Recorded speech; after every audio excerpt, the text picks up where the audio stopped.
السلام علیکم dear viewers اور عزیز طبہ کرام. ہمارے ایک بہت ہی پیارے سینئر اور نہایت ہی منجے ہوئے طبیب جناب حکیم عبدل غنی صاحب، انہوں نے یہ نسخہ پیش کیا ہے حب موسلی سفید کے نام سے. پہلے اس نسخے کو سن لیں اور ترکیب تیاری، پھر میں اس کے فائدے بھی بتاؤں گا آپ کو.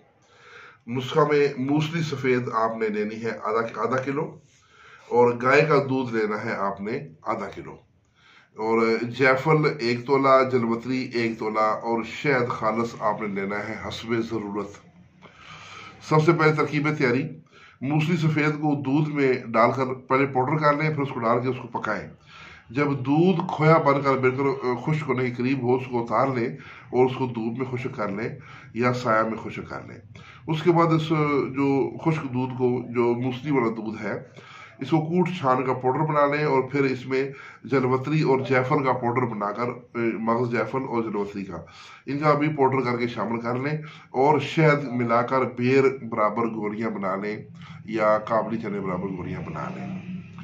تو اس کی مقدار خوراک ہے روزانہ 1 گولی صبح شام، اور آپ دیکھیں گے کہ آپ کے جسم میں جنسی قوت کا خزانہ پیدا ہو جائے گا. سامعین، یہ یاد رکھیں کہ جو یہ موسلی ہے، یہ ٹیسٹوسٹیرون کا خزانہ ہے. تو یہ ٹیسٹوسٹیرون ہارمون پیدا کرتی ہے، جسم میں طبعی طور پر برانگیختی پیدا کرتی ہے اور شہوت پیدا کرتی ہے، اور مردانہ کمزوری کو دور کرتی ہے. تو یہ بہت ہی اعلیٰ سادہ سا نسخہ ہے، کوئی مشک امبر زعفران اس میں نہیں ہے، لیکن اس کے باوجود یہ بہت اچھا کام کرنے والا نسخہ ہے. یہ مریض کو مسلسل استعمال کروائیں، انشاءاللہ آپ کو اس کا پائیدار رزلٹ ملے گا. والسلام.